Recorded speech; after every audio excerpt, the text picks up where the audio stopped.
Welcome to the next session of Leicester Digital Live. It's a great pleasure to present Tomas from SimilarWeb. Tomas is going to speak to us about some digital trends for 2020. So I'm going to turn my camera off and hand over to Tomas, and he's going to kick off with his talk. Thanks again. Thank you. Thank you for the introduction, and thank you for inviting us and me to this amazing webinar today. And I think what we're going to speak about today, which is digital trends, what happened last year. We kind of do this recap almost every year, but this year, because of so many changes and so many interesting developments in the world, we kind of need it more than ever. So when we usually look at a year before in general trends for the web, so how much traffic went to the whole industry, changes are very small, and they may be not even as important as you would even try to analyze them if it's such a small change. But this year, I think because we're making so many guesses based on lack of data, this data is so important to have context on. And we cannot make good decisions in our industry or in our company or for our brands if we don't have a context on what is happening in general.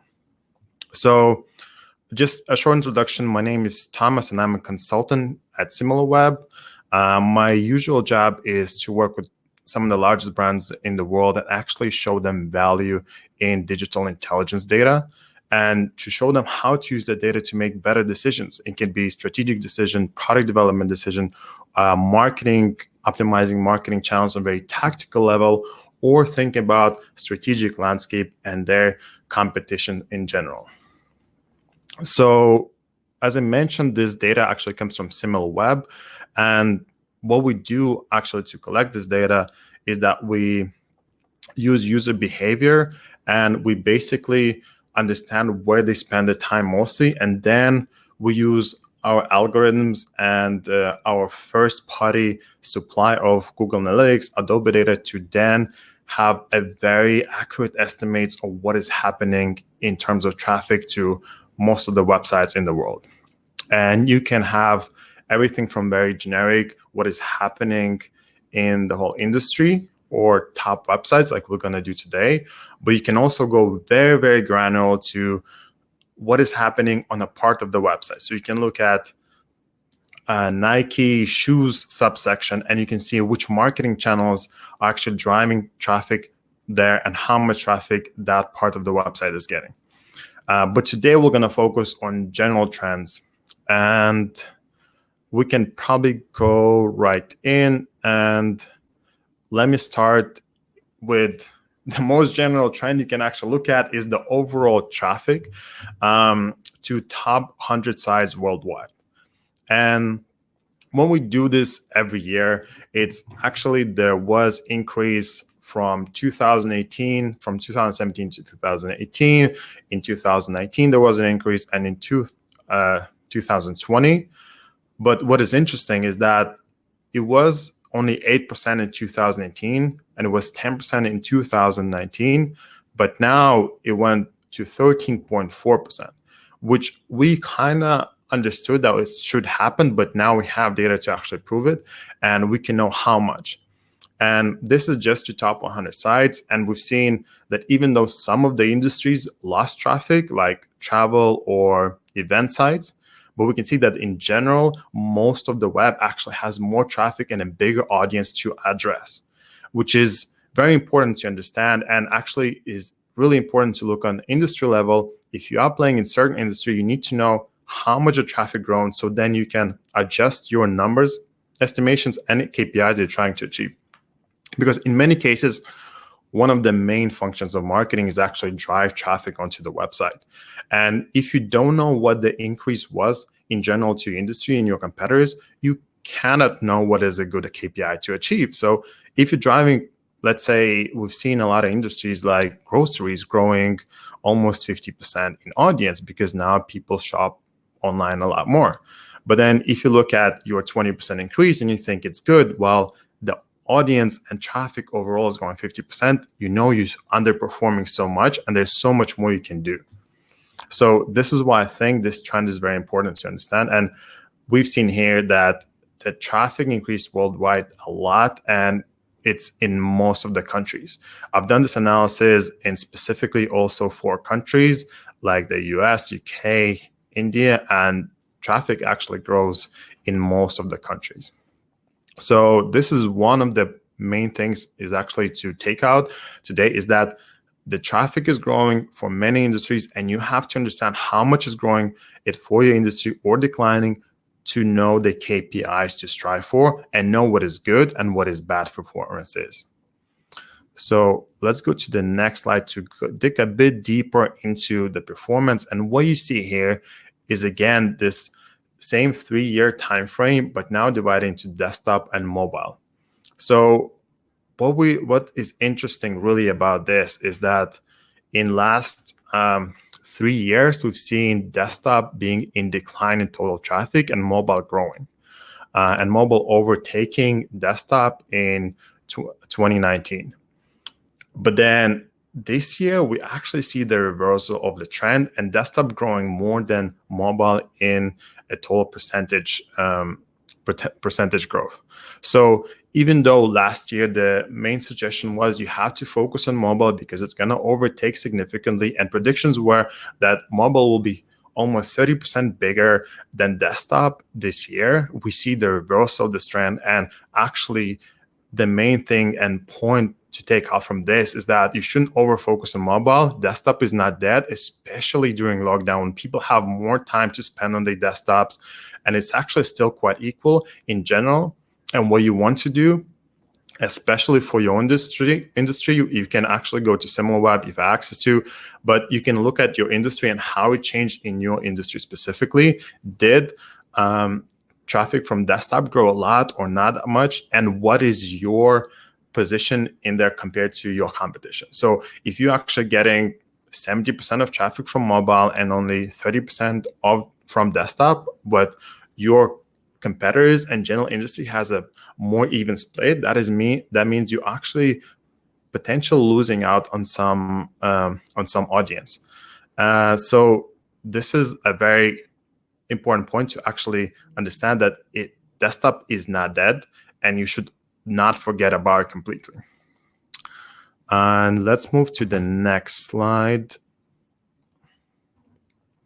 So what we also look at overall is actually visit duration. So and what we understood when we look at top 100 site is that the last 3 years, the visit duration actually been decreasing. So even though we have more traffic than ever, an audience growing for many industries, actually in general, we see less time spent on sites. So the important thing to take out from marketeers really is that you have to be more bold with your messaging and make it clear to your user and very simply to understand, because they're not going to spend a very long time looking at your website. And in general, the time people spend on your websites is decreasing over time. And we've seen this decline not only because the mobile is more dominant, but it's also a trend in desktop. So again, what you can do for your own industry is look at that trend specifically for your specific industry and your competitors, and look at do you have a disadvantage at your side? Do people get less engagement? So what you can do especially in SimilarWeb is quite easy. You just put in your competitors, you put you against your competitors, you look at your average duration, the bounce rate, and then you compare to maybe a bigger competitive set, an industry which can be 100 or 1,000 websites. And then you see that you might be underperforming in one of the areas. And then you can look at, okay, what the potential cause of this is. So, and especially with this going down, this is probably very important for you to know that you're actually delivering that message correctly to keep that engagement in as long as you can. The next section, what I want to look at is actually social media and streaming. And why is this important is that we want to know where people spend their time in. And when you're looking at budgets or potential new marketing channels, like we had in the last speech before me, is that you want to know what the growing marketing channels, what the growing opportunities are in the space to actually advertise brands and your clients as well. So what we'll look at here is actually one of the best ways to see up and coming platforms is by app downloads. And if you see growth in app downloads, that means the actual share for monthly active users is growing, but app downloads is probably the best proxy for understanding the growth in the market. And what we see very clearly here, which is a very interesting trend, is that TikTok is overtaking everyone. And it skyrocketed during COVID-19 and lockdowns. And this is the US data, but I've done the same analysis in actually India, UK, other countries, and the picture is the same or even more drastic, especially in Asian countries, which kind of shows us more what the future will be.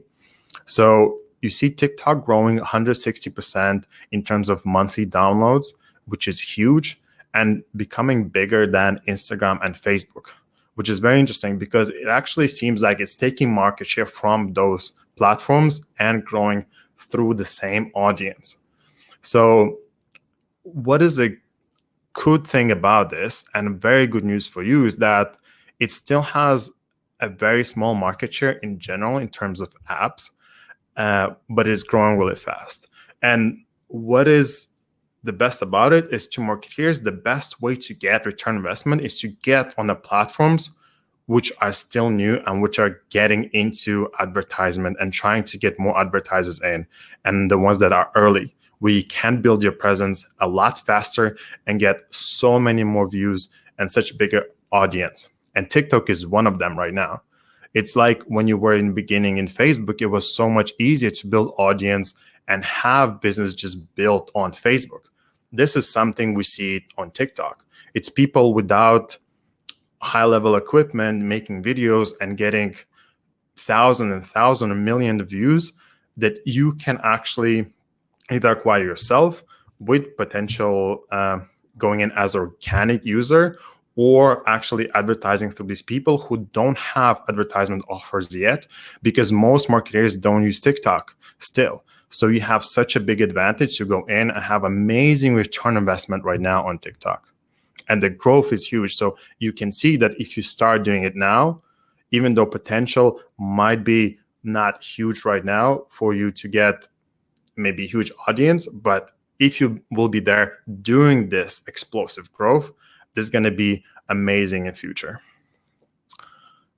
And then the next one, what we're looking at is Prime Video and Netflix. And we can actually see that Prime Video, even though everyone was spending more time on Netflix and Prime Video during, especially at the beginning of lockdowns and COVID, we can see that Prime Video made a better job of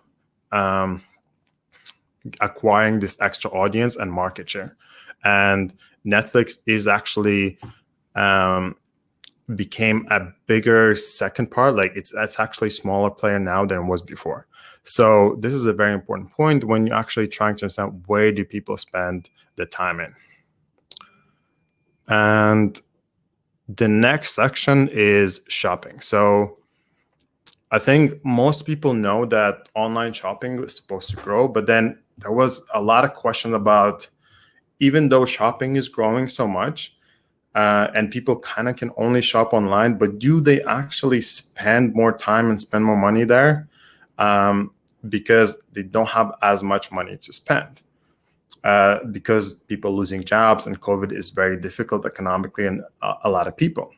But what we've seen with a lot of data is that we see a huge increase in shopping, and we see an increase in conversions in total. And here, just in the last 12 months, there's a 20% or 20.7% increase in traffic to shopping sites, to top shopping sites in the US.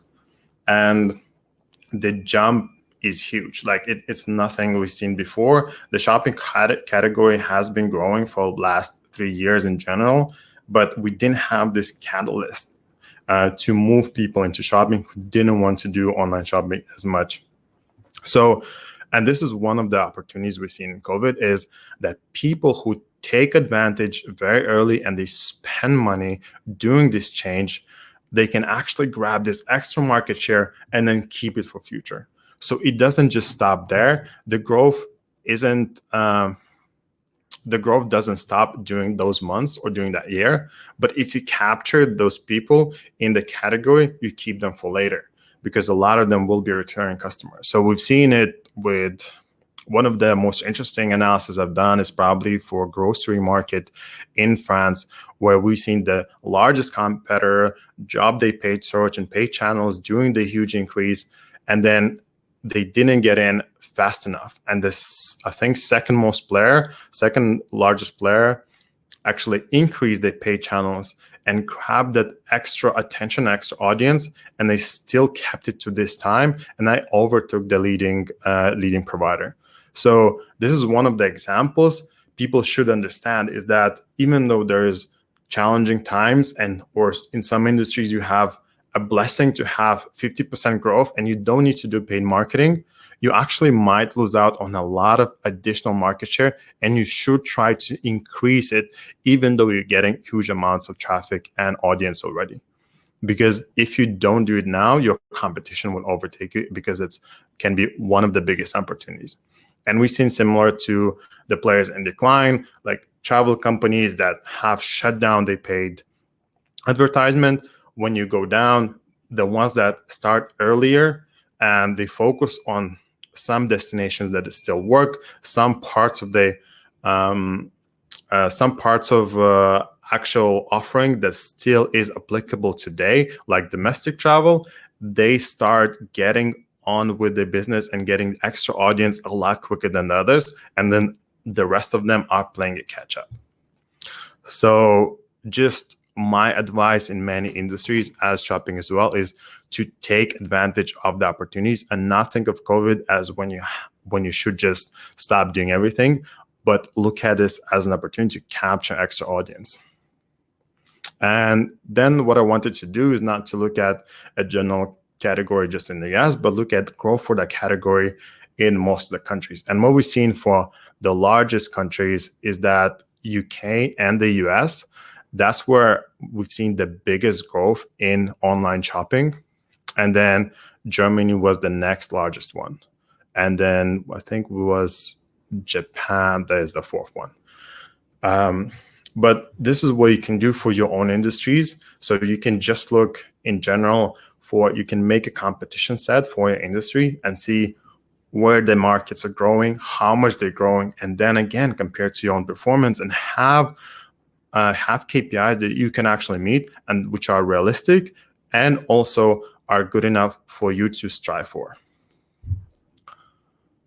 And on the last slide, what I want to see is actually marketing channels and how they change over this year. So over the last 3 years, actually. So what we see in general is that paid advertising has been declining. So usage of display ads and paid search actually declined significantly. And it's very interesting because we've seen a reverse trend in 2019. In 2019, we've seen an increase in display ads and usage of display ads, quite a big one in shopping and some other categories. But display ads probably was one of the biggest trends that we were looking at for many categories, is that companies started using it more and more. But here we see a 37% decline in display advertisement, and paid search advertisement is also declined by 15%. Big part of it actually was driven by, of course, Amazon in the United States, when we've seen such a big shutting down of all of the paid search and paid channels. But what is interesting, I've done this analysis also just 1 month afterwards. We've seen other little players and eBay just raising all of their paid channels to actually get that extra market share and try to steal it from Amazon when Amazon was struggling with their demand and actually fulfilling the orders. And while Amazon could actually turn on a lot earlier when they dealt with it, they still kept it very low. We've seen so many smaller players get in and get such a big boost from this reduced competition and reduced cost for acquisition as well. And another trend we've seen is in 2020 is the increase in referral traffic and affiliates. And even though we see this an increase of 18% year over year in general, what was interesting is I've done one of the webinars with Awin, and we spoke through this with them, who's one of the biggest providers of affiliates as well. It was that industry is growing significantly, and more shopping websites and brands understand the strength of referrals and affiliate traffic. And we've seen an 18% increase, but actually, if you look at just November and December during shopping season, the increase was huge. And it's actually also a very efficient channel. So you have the best engagement, best conversion rates. Like in some countries, when I look at shopping category conversions for the UK, we see something from 18 to 25% conversion rates on referral traffic. So this is a huge opportunity to not miss out and actually look at it more deeper. So, and how you can actually do it quite simply, especially in SimilarWeb, you can look at your company, your brand, or your client, compare it to 4 competition players or the industry, and see which referrals you're actually missing out on so easily. So you can look at opportunities where you get less than 10% or no traffic from these referrals or affiliates, and you can get a list of thousands of them to go after. And when you can do that, you can even target them by engagement score, how much of the engaged users they sending to your competitors and how engaged they are, and then go after those who getting the highest quality from those referrals. So it's an amazing tool that you can look at a generic type of data like we did today and see, okay, this is the trend. This is something I want to examine for my industry and my competition, and then go in very deeply and tactically to actually find the best ways to capitalize on it. And this is all from my slides. Thank you. Excellent. Thank you very much, Thomas. I absolutely love this platform. I'm a bit of a data geek, and I've been creating custom audiences of industries and lots of different websites, and I absolutely love it.